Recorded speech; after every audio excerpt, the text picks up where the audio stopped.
All right, so good morning. Welcome to the Mindful Storyteller Circle. My name is Halona Black.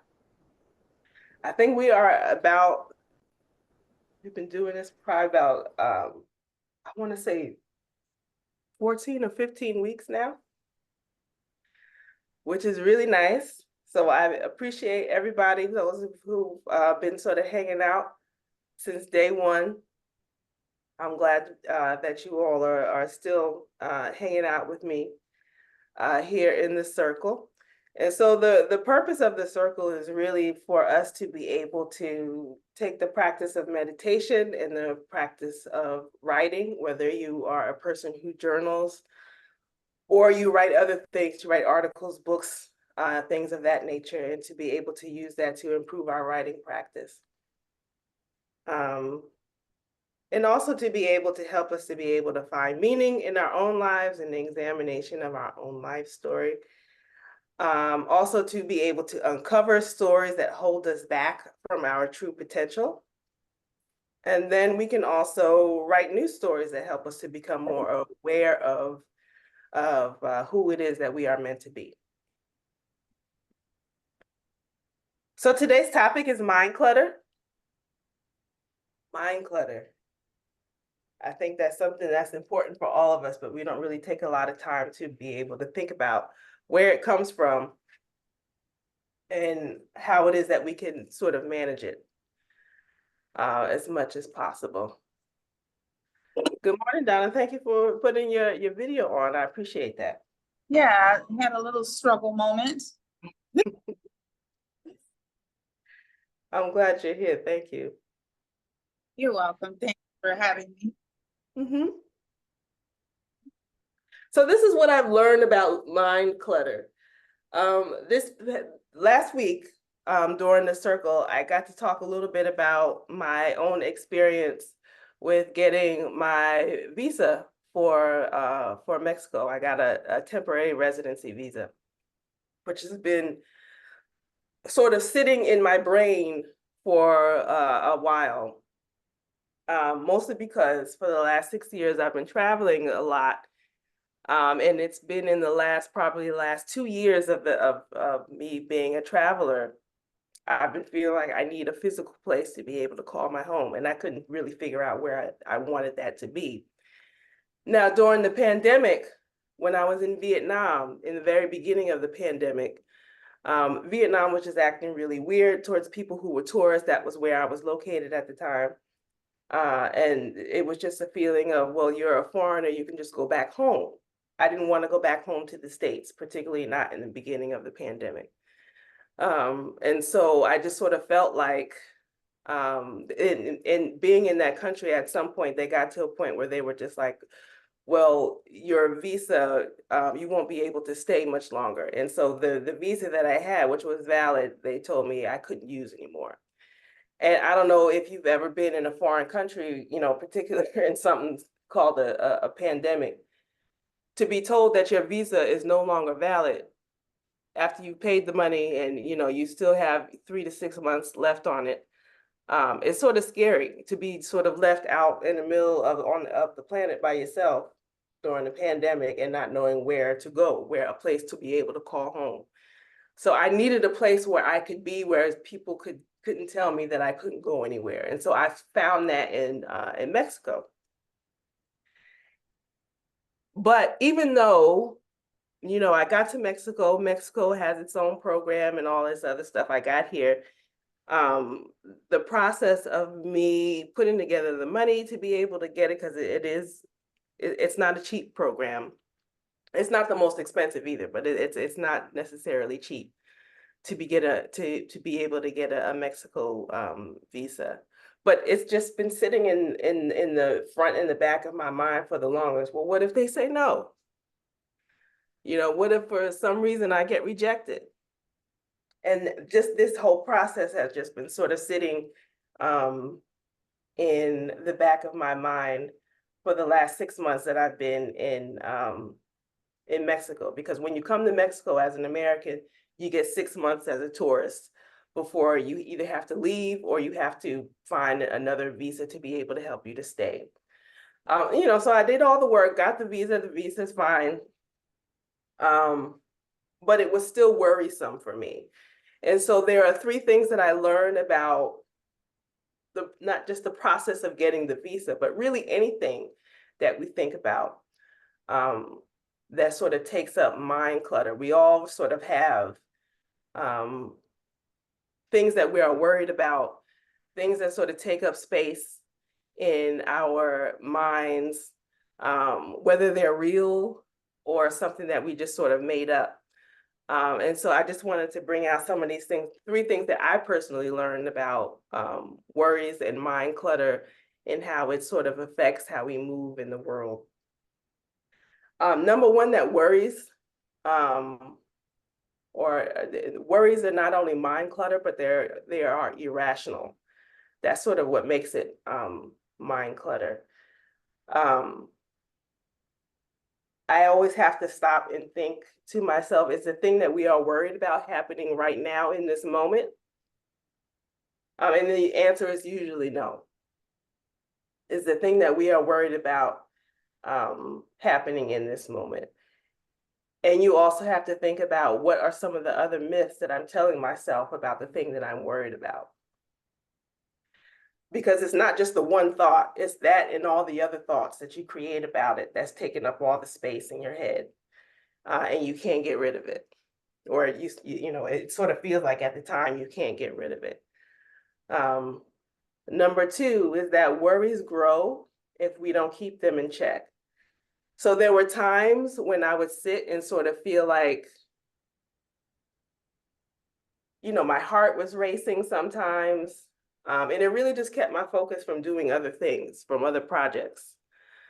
I'm trying to make myself comfortable in the space that I've developed for myself, but you can't do it because your mind is thinking, well, what if something happens with this particular visa and I have to go someplace else? And so, instead of buying things or getting things to make my space, my apartment comfortable here, I'm just sort of like, well, I don't want to get too many things because if I have to go, then I'll have to get rid of it or, sell it or do all sorts of other things with it, which is another project in and of itself. Every time I move to a new country, there's things that I have to give away, things that I have to sell, people that I have to give notice to. It's a whole thing moving from one country to another. I absolutely love the process. But I didn't want it, I wasn't looking forward to doing that this time.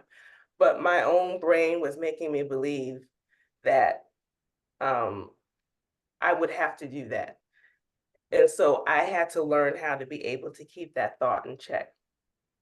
And then number three, I've started looking at the physical clutter that's in front of us. The physical clutter is a result of the mind clutter. And so we can't see the clutter because our mind is so occupied with thoughts about all the other stuff that's going. I don't know about you, but at least in my life, I've always sort of I was sort of trained to look at the physical clutter as something that was sort of like from an outside in perspective instead of an inside out. Like the clutter that you see in front of you is a result of the whatever it is that's going on in your mind. And so sometimes it has been difficult for me in this situation and probably many other situations, and at least in my life, I can't get rid of the clutter because I have too much stuff going on in my head. And so it'll look like procrastination, or we'll think that we're lazy. Um, and you just have all of these ways of non-compassionate ways of labeling yourself as not being able to handle your life, because your life is just so cluttered and you have so much stuff going on. And we sort of want, well, if I just took the time to be able to sit down and pick up this clutter, my life would be better. When really, if we sort of took the time to be able to invest in what is going on inside first, then we can sort of figure out and manage the stuff that's the physical stuff that's going on the outside. So that has been a lesson that has been echoing for me for the last few weeks. So I don't know. That was my little bit of food for thought. If anyone has anything that they would like to say about clutter, about what I've said, or if there was something that anything different that you want to be able to express, I would love to be able to hear it.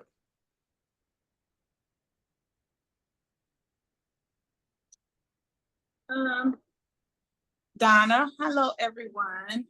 Good morning, Donna. Good morning. So I had to get on today. I have a problem with forgetting things.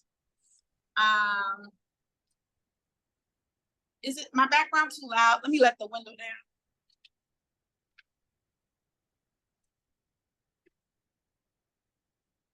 Okay.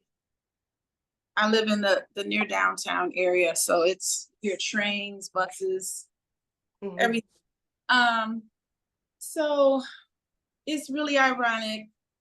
I started about a couple of weeks ago decluttering my space because deep down in my knowing, I know that any success of whatever it is that you desire, your space is a reflection of where you are and where you're going. So we create blockages. So I finally emptied out mail that I had probably about 10 years ago. I had to move all those things. I had to in detail, wow. You know, because you can't just throw trash out or mail out because, well, I'm from Chicago. They will go in the garbage can. So I had to shred it by hand. So I moved from, within the past 2 years, a house, a 2-bedroom, and now I'm in a studio. So I'm preparing so that I will be able to travel with FEMA, to work with FEMA. So I'm waiting for them to give me the call, and I really need it for my space to be organized. I can say, wow, the deep level of cleaning, you don't have time to be on the phone. You don't have time to be on the internet. You don't have time to entertain. And people may think, you know, you're being acting funny, but it's all about clearing my mind. My mind was very, very cluttered. I've gotten a lot better. And then I also have a health challenge. So in this process, my thoughts did become much more clearer. Getting downloads, and my dreams have picked up. So I'm really, really enjoying this process of clearing, cleaning, discarding, getting rid of things that is not being used. And it's still going on. Even spaces opened up, then it reaches towards personal cleaning of the diet, detoxing. So I'm here for all of those things and getting my old self back and my life back. Because I had a 5-year battle on top of that of getting my grandchildren back. They were stolen from somebody. Somebody illegally with the law stole my grandchildren. So that had a lot to do with my healing. I knew that I had to get on this journey, and it starts with clearing and cleansing on so many levels. So, you know, I picked this up, Sister Halona from Nubia. Oh, nice. Yes. She is the first teacher that I've had that's a spiritual person. And she just took her whole life and she just shared it with us. on so many levels. And I was exposed to a lot of things that I was not aware of. And I think this may have been about maybe 15 years ago. Mhm. So yeah, we're coming back.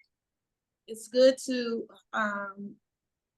have that understanding of mind, body, spirit, you know, your temple, your physical temple, and the temple that we reside in. It has to, as within, so without, and as above, so below.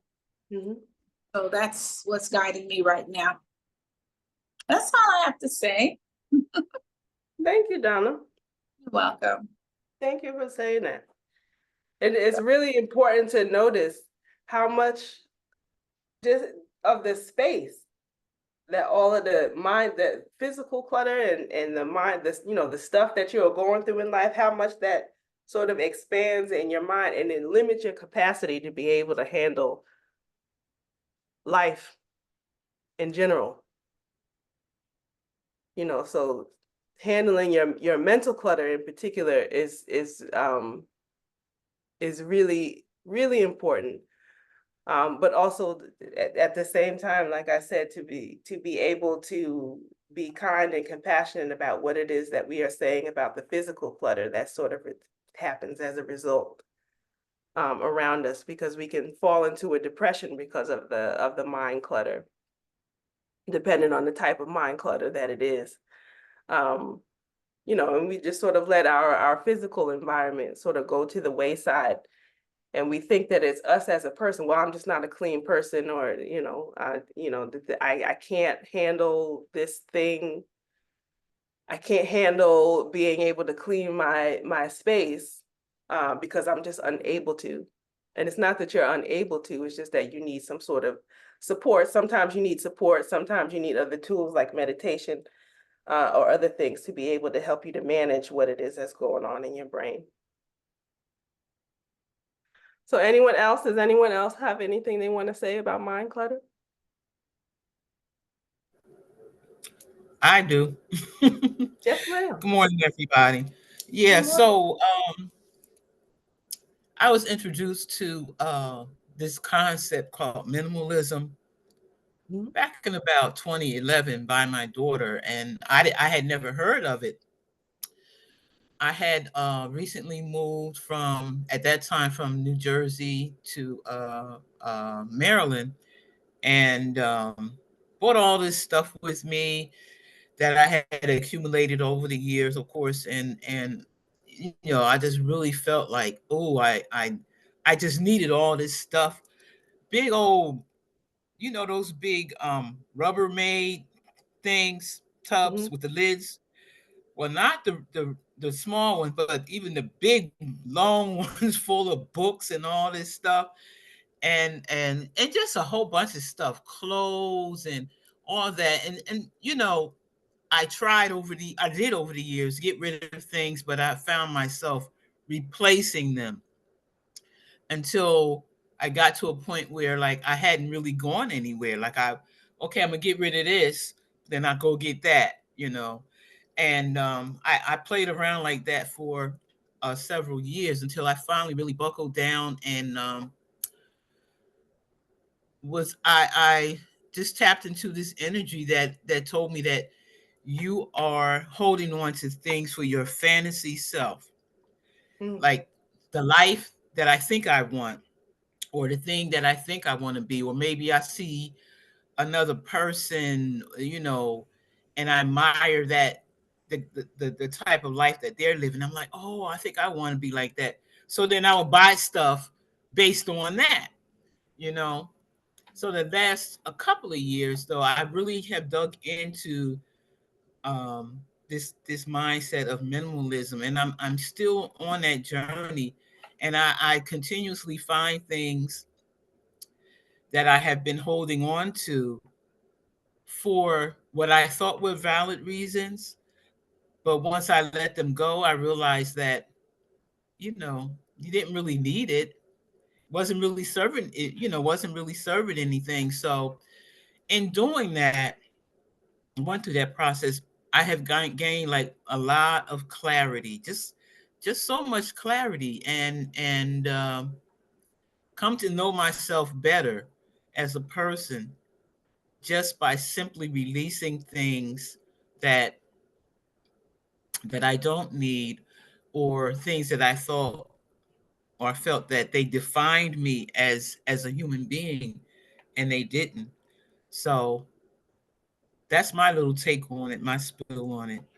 I just found something yesterday that I didn't need. I'm going to get rid of. So, you know, like, yeah. And it also makes me feel good to let go of things and let somebody else have them who Mhm. can actually use them, and not just me holding on to them. They stuck away in the drawer in the back of the closet just because. Like, no, it makes me really feel good. Like, here, let somebody have this who can actually use this. I do not need 5 comforters. So for example, I don't need all them books. I had drastically reduced my possession of books. And um here where I live at, they had this thing called the book thing. And it's a place where you can donate your books once a month. And the books that are donated, they open up their warehouse to people in the community, and other people can come in and take the books. And I just so love that idea that they're not going to be sold, that they're going to be given to someone else, or either I'll put them in, like the health food store had a little mini library things. I'll take them and put them in there, you know. So that's my story. And I just gained so much clarity, on that. If I read a book and I really liked it, I figure if I want to read it again, I'll just go to the library and get it. And if it's really all that important, I'll just buy a secondhand, a used copy of it. I don't need to carry, a whole lot of books around. And I'm trying to get into um, reading books on the tablet. I'm trying Yeah. to get into that. I'm not quite there yet. I really like the idea of holding the physical book in my hand and turning the pages, but you know, I'm growing. So Yeah, it's definitely a process. One of the things that I figured out, I have so much stuff that I've been holding on to since I've been in the States. Like I had a big plastic, what do you call a Ziploc bag, maybe about this big, that I filled up with jewelry when I left. And good. It's not even good jewelry. It's plastic stuff that an old boyfriend get. It's just ridiculous. Like, why am I holding on? I don't even wear half of the stuff that was mhm. in the bag. And I'm looking through it, and it's got like some sort of grease and stuff on. I'm like, why am I even holding on? It's not good I jewelry. I know. don't even like it. It's not a representative of my personal style at the moment. Why am I even holding on to it? And so I just sat myself down. Like when I moved into this particular apartment, I said, why don't I just sift through this to see what it is that I actually look at? What do I wear versus what I'm just carrying around? Because it was heavy. It had to be a few pounds. And when you put Mhm. stuff on a plane, you got to pay for everything, by weight. Like, why are you even carrying this stuff? Or, clothes that I just wasn't wearing. I got rid of a bunch of clothes. Kara says, I'm suddenly enthralled with the notion of the fantasy self. Interesting stuff. Yeah, the fantasy self that also caught my attention, Miss Jamila. I got Jamila, I didn't know. Look, as soon as you said the book thing, I got excited because I was like, I know the book thing. You must be in Baltimore. Yeah. I have given the book thing suitcases of books twice. Um, so I love the book thing. Um, Yeah. but as you were talking about Afro minimalism or minimalism, so the book club read this book. I just happen to have it. Which is the Afro Minimalist Guide to Living with Less by Christine Platt. She's Yes. actually out of the DC area. You read it. Mm-hmm. So the book club that we have here, we read this, and I think the thing about a couple of things about minimalism. First off, if you have, if you're still working on your what they call digital decluttering, it's a great book to get on the Kindle. But the thing that I loved about that book in particular, she talked about the psychology behind kind of what keeps Black people in particular having a lot of stuff, right? Yes. Yeah. Um, Mm-hmm. and this idea around like a lot of our stuff is comes from, well, of course, things that are passed down, right? The desire to have things that make us feel safe and secure, um, but also the things that give us status, right? So it's like stuff that other people think we should have because of Yeah. where we are, uh, Mm-hmm. our station in life. But Mm-hmm. as you were talking, I can't help but to think about the last. Now I still got a lot of stuff. Now my stuff looks different these days, which is very, interesting, right? Like I've gotten rid of books, and then I acquired some more. I've Mm-hmm. gotten rid of clothes, so my stuff doesn't look like clothes, but the bulk of my stuff is really papers, and like worksheets of classes that I've taken. Mm-hmm. But I think that, it's interesting because I find actually use it.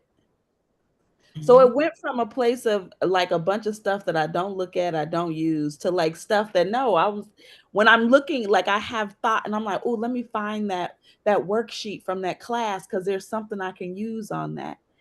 Mm-hmm. Um, but I think about the very first time I hired a professional organizer. And it was right before I moved abroad. Now I didn't know I was moving abroad.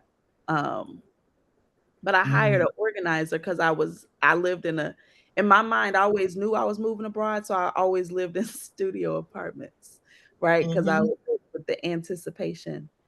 And Mm-hmm. I remember this particular time I hired an organizer and I hired a housekeeper, a professional cleaner. Now, mind you, I felt it took me a minute because I'm like, girl, you live in a studio apartment. Like, do you really need people to come in here? And I did. And I remember when the lady came and we went through. Now, I had many more papers than what I have now. And I too had those plastic containers, Rubbermaid or whatever they are.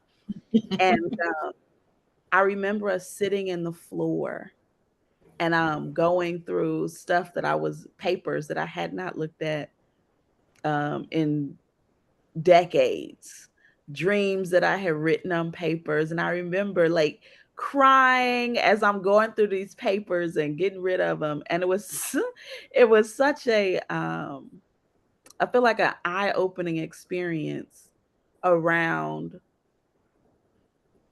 the like Halana, when you mentioned having support as I went through it, right? Like I would not have, and she came back at least 2 to 3 more times, just to help me because I realized that I was not going to be able there was no way.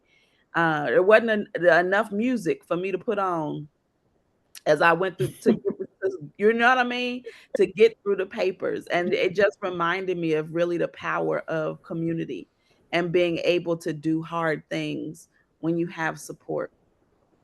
And sometimes even if, Mm-hmm. your mind tells you, "No, you can do it. You got it." Right? Like, it just becomes it's a different experience, right? It becomes a healing experience when you allow someone else to support you as you really begin to, detach. We say declutter, but yeah, detach from these things Yeah. that no Absolutely. longer serve you. And you say goodbye to the things, old dreams and old memories, and make room Mm-hmm. for some new ones. It's such a therapeutic process, or it can be such a therapeutic process. Mm-hmm. I Yeah. had to I talk myself, thoroughly enjoy it. talk myself through. I kept constantly throughout the processes. I had to keep saying, who am I? Where are you going? Mm-hmm. So that was with the papers, the books, the clothes, the shoes. Who are you? where are you going? So Yeah. I narrowed it down to where I was going, knowing who I was, but where am I actually going? What is your, you know how they say the 5-year projection, 10-year, maybe 1-year projection? Where am I going? Can I take all these things with me? No. Right. Mhm. So that was the self-talk that got me through every process. And Mhm. it's wow, crazy. It's wow. It's like my mind is so blown away. I've come a long way, a very, very long way. I had giant construction sized bags full of stuff. Drag, Mhm. Somebody wanted to help me move. And the biggest thing I had was books. I love books. Look, let me show you my bookshelf. This is my bookshelf now. I narrowed it down to this. Oh, that's pretty good. And just imagine I had probably about 5 shelves worth of books throughout the Mhm. process.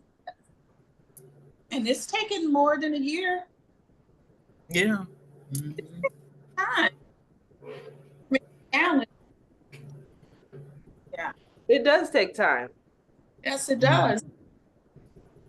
And Tish, I really like what you said about becoming detached from those old hopes and dreams that are attached to the stuff that we continue to hold on to. There really is a grieving process in letting go of the person that you used to be, or the person that you thought you were, Right. or just like, even like, I remember, going through my when I was married and then got divorced. There's a process of going through the divorce, but there's really or at least personally, I didn't really have any space to be able to grieve that process of what I thought was going to be, a forever thing, wound up only being, an actual marriage that lasted about 8 years. So then I wound up doing it later. I didn't really start to confront a lot of that stuff until I got to move to Thailand, where I had the actual mind space to be able to focus on some of that stuff. And so you get to be able to grieve it. And so you just start to let some of that stuff go, mind clutter, physical stuff, all that other stuff. There really is a grieving process in detaching from the old you. Mhm. And And what was also, the book that you mentioned? What's that? The book that you mentioned, just in case Oh, you somebody else can borrow it. get it, Girl, you you get can borrow it. Oh, I thought you wanted it. The Afro Minimalist Guide to yeah, Living you with can Less. give it to me. I can read it. Okay. It's actually really, really good. Mhm. I was yeah. I was surprised. I was pleasantly surprised because she talks about the psychology, right? She talks about the psychology of ownership. She Mhm. talks about um the psychology that Black people like. She has these little nuggets in here where she calls them Afro something. Oh, for the culture, where she stops and specifically mentions how this relates to Black people in particular, because this like she even talks about the minimalist, um what is this, not the culture of minimalism, but the industry of minimalism, and how even that is surrounding you buying more stuff to help you minimize. It's such a it's a really I really appreciate her, and I think she's an attorney. Who went from like a 3,500 square foot, I don't even really, I mean, that might or might not be, I don't know if that's, I don't know, but a big ass house, to living in like a 2 bedroom condo with her daughter after her divorce. Mhm. But yeah, as you were talking, I thought about this, when you let go of when you leave America, right? Like, I don't know that enough people talk about that, and I don't know that I considered it. But you're also leaving behind that identity. Like, when you leave, you create another identity, and it can be a continuation of some sort, but you become a different person. Mhm. And you need room for that and space for that to develop. Like and it's not, and sometimes it's not about your plan. It's more so about the space that's allowed to grow. It's like somebody gave you a bag full of seeds and threw them, and you just waiting to see what pops up. Like, Yeah. Mhm. And to wonder what. enjoy that process. Like, Yes. we don't have to have the answer for what it is that we're trying. You know, there's no efforting, there's no trying to be anything. You're literally just, you have the freedom to let yourself grow into a new thing that you didn't even think about before. Mhm. Didn't even think about it. Never even was a thought because you were too busy going to work or, you know, dealing with your family in a way that you know how to do it, or that thing. You know, when you move overseas, that you have space to be able to become a new person that you didn't even think about. Mhm. Another thing about decluttering and clearing out excess is that you actually get to see what you have, and you get to enjoy what you have. Mhm. Sometimes you can have. I've been in a spot, a space where I had so much stuff, and when I start pulling it out, I was like, oh wow, I can actually wear this, and this goes with that. Like, you just have so much stuff, so many sweaters, so many t-shirts, whatever, that you don't even wear them because you can't see them. So now I try to just keep things that I can, that I enjoy. And another point I want to make is, as being an older woman, um, I think about when I do leave this planet, somebody's got to come in here or wherever I am and manage this stuff, get rid of it. I'm not trying to leave all this stuff, behind. Talking about papers and all that stuff, I recently shredded a whole bunch of stuff, and I got everything that my kids need to know right here. Mhm. It's a binder, the zips. I think where I get it from, off Amazon, and everything is in here. All my information. My son knows where it is. Boom, that's it. I don't need, like I had, like a whole drawer with file folders and all that, thinking I was really doing something really great. It was great to be organized, but when I began purging, I'm like, you don't even need this anymore. You don't need this, you don't need that. And I had big garbage bag full of shreds of paper, that I shredded. And it was just such a great feeling, like, ooh, light, Mhm. light. And then the mental clarity that follows it, that's another thing. The mental clarity that follows it, that's the biggest reward. So I consider myself the decluttering queen. I love it. The That's fewer cool to things I have have, the stuff in the the better. binder though. Yeah, yeah, yep. I need to So do that when for myself. when I get to travel overseas, I can just take this with me. Mhm. I can just take it with me, with something in there that, one of my kids need or I need, I have it with me. There's no need to have all that stuff. So I'm so grateful for the process of decluttering. Mhm. I am so grateful to be here this morning. All of these gems and nuggets and words of wisdom and encouragement and promise is so validating and so empowering. And so, Halana, thank you for holding this space. And Tishy, thank you for telling me about it. I'm so happy to be here. Just really quickly, Halana, Mhm. and I'm so excited for you that you have your residency. That's a huge deal. And it Thank sounds you. like you have been through what I have been going through for I don't know how many years, Tish. Like what I'm one of these kinds of people. It sounds like you were that. I feel like I could be wrong, and I'm going to challenge that notion. I feel like I need a place to nest.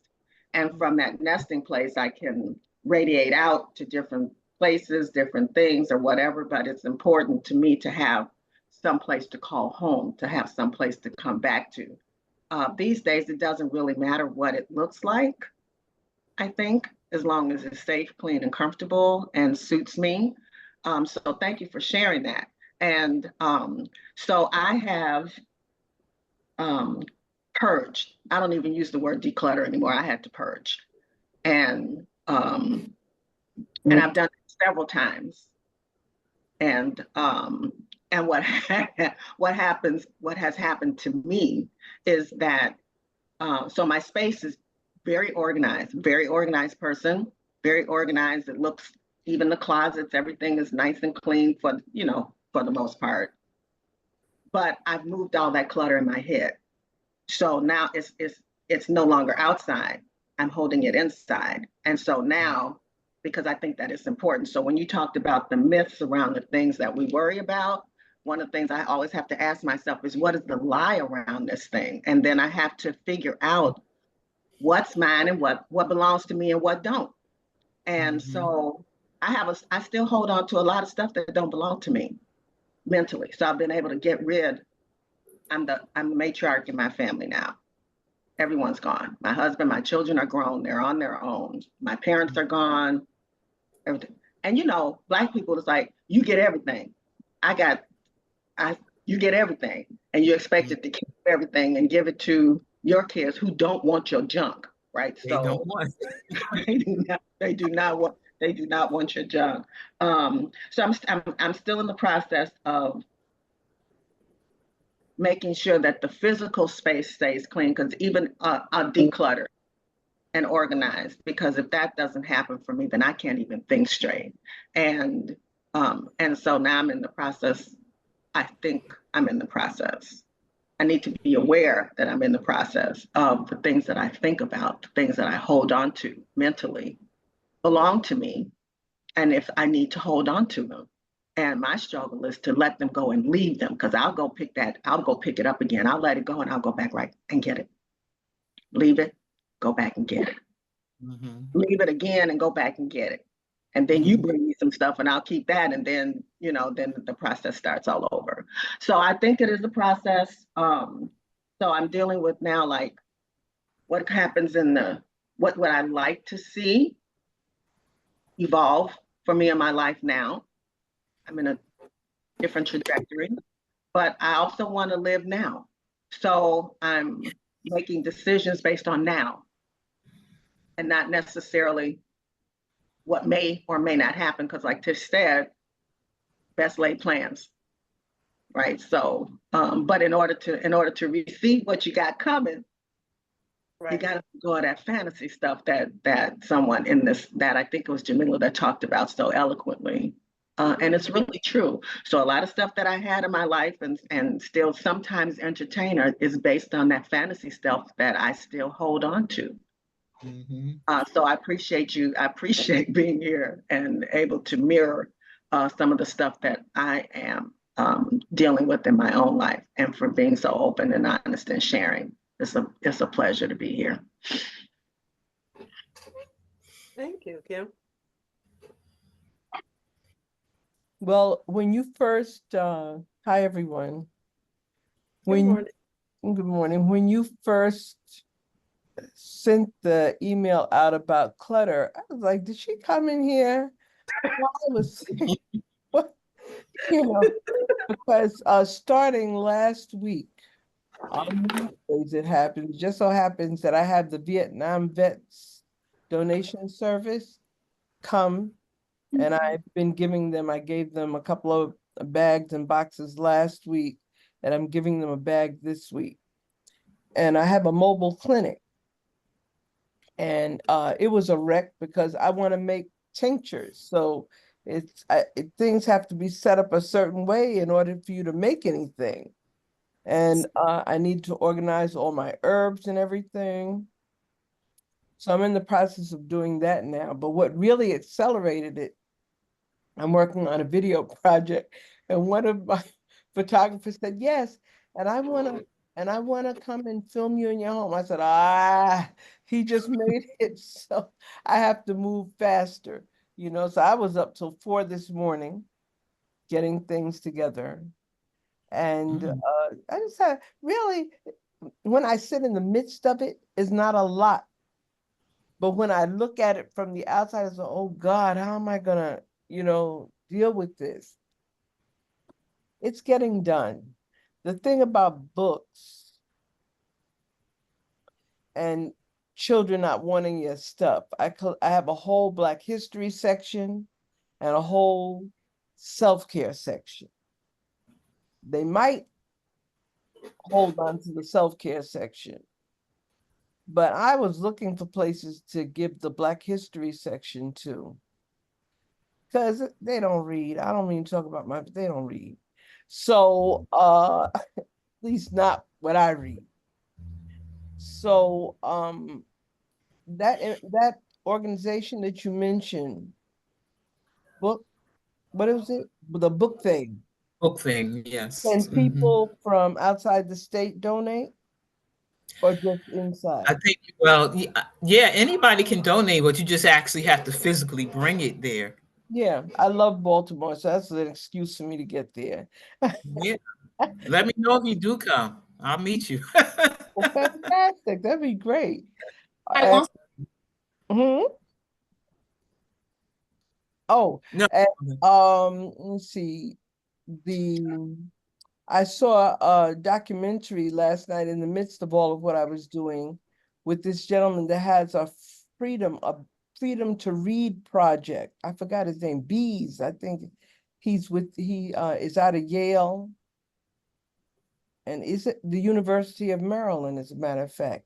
And he has a program for collecting books to give to the people in prison. I was like, you know what? That's where those Black history books can go. Yes. Because I too, as an elder, am trying to make it so my children don't have a whole lot to throw away. I take umbrage with the idea that they would throw my stuff away, and that's exactly what they would do.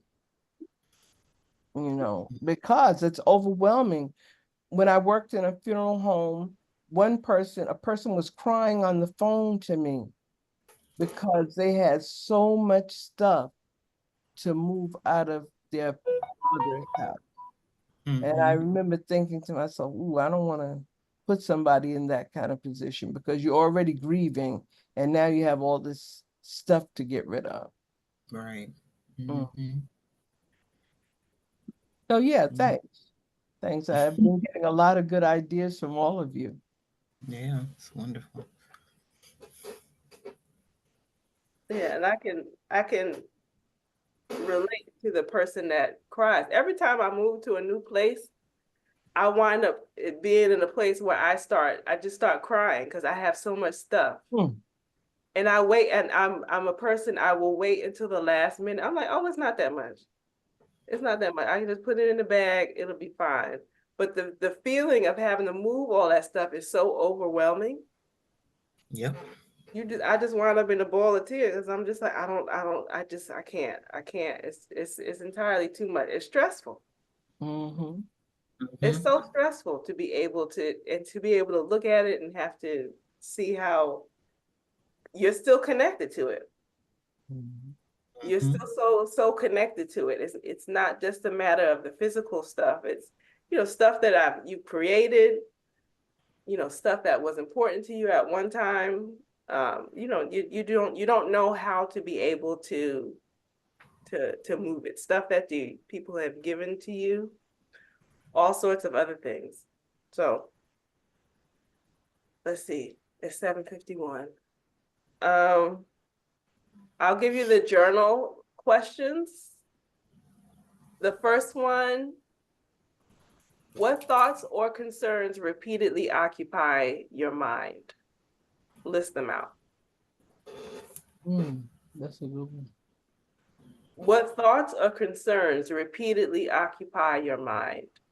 And this is why meditation as a practice is just really important, we've talked about in the circle before, what is meditation and why did we bother to do it in the first place? And for a lot of people who are new to meditation, they believe that if we sit in meditation and we're waiting for, something to be revealed to us or some great moment to be able to come to us when we sit in a meditative state, when really we're just sort of noticing. It's, at least Yeah. that's how I describe it Mhm. for myself. It's just a practice of noticing. What is your mind doing? It doesn't Yes. really matter how much time you spend doing the noticing, whether you're doing it for 5 minutes or you're able to sit for 30 minutes. Sometimes we get caught up in, I'm a more advanced meditator because I can sit for an hour, and as opposed to others who only do 5 to 10 minutes. And it's not even really about, the time that you sit. It's the quality of the time that you sit with yourself to be able to notice what it is that your mind is doing while you're sitting in the meditative state.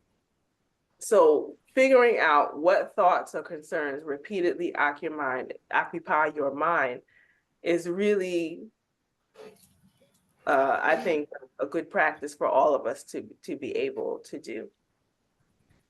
And to figure out, let's see, the question number 2, which of these thoughts are truly important and require immediate attention, and which ones can be deferred or eliminated?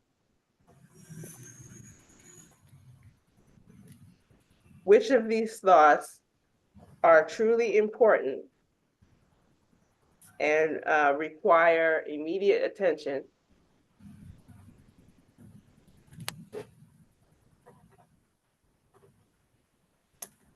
and which ones can be deferred or eliminated?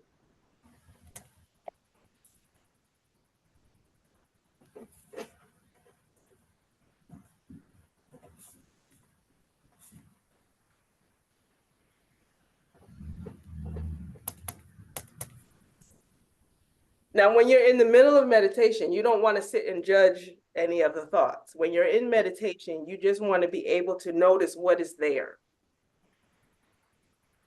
The figuring out which thoughts are truly important and require immediate attention, you can do that in your journaling process. So if you decide that you want to be able to do your journaling after you do your meditation, you can do that.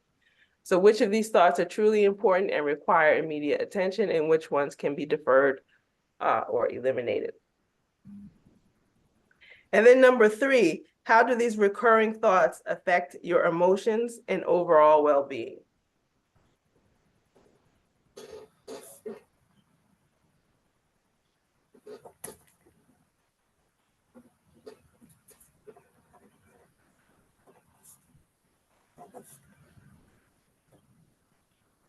How do these recurring thoughts affect your emotions and overall well-being?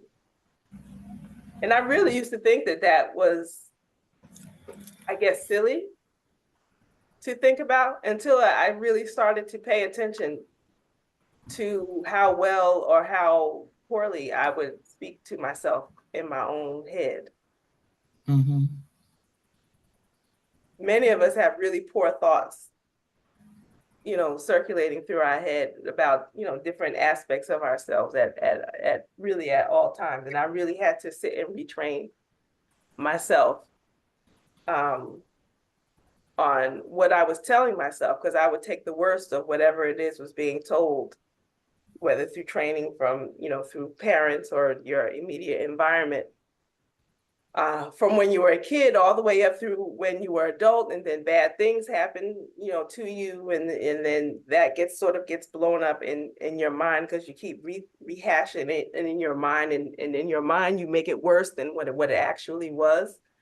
So really just paying attention to those thoughts is really really important in figuring out how that affects your overall emotional well-being.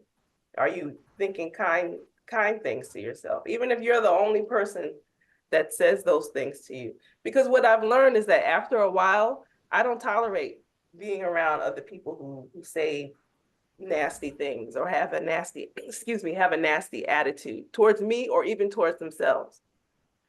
Mm. You start to curate your circle a little bit closer. Like, not only do I not allow you to speak to me that way, but if you speak that way about yourself in a poor manner, I can't really spend that much time around you, because I want the people that I'm around to reflect, yeah, it rubs off. I want how I feel and think about myself to reflect in the people that I choose to be able to be around. And I want my circle to be able to grow in that way.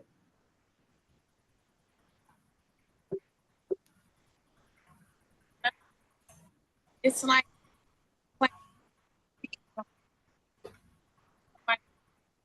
Hold on, Donna, I can't hear you. oh, I'm sorry. But, I just was saying, to me, it's like a disease. It's like you're taking on someone else's negativity. It affects you in a your own negative thoughts. So it's like you have to shed everything that's going to serve you for your better good. So I dealt with a lot of emotional baggage from, my grandkids, what had happened to them. Thank God I'm home now. And so I've taken off work. I had to leave work to heal myself. That's how serious it was. And everything that was going on around me, I had to stop it. I had to stop all those things so that I could heal. And it's something my sister mentioned that she wants to work on her. So I actually cured myself of 2 things that were ailing me throughout this process as well. And I stumbled upon a herb called calendula because I had about 3 or 4 accidents. So I don't know how this even popped up, but I was on that journey, on that path, and I knew that I was going to heal myself.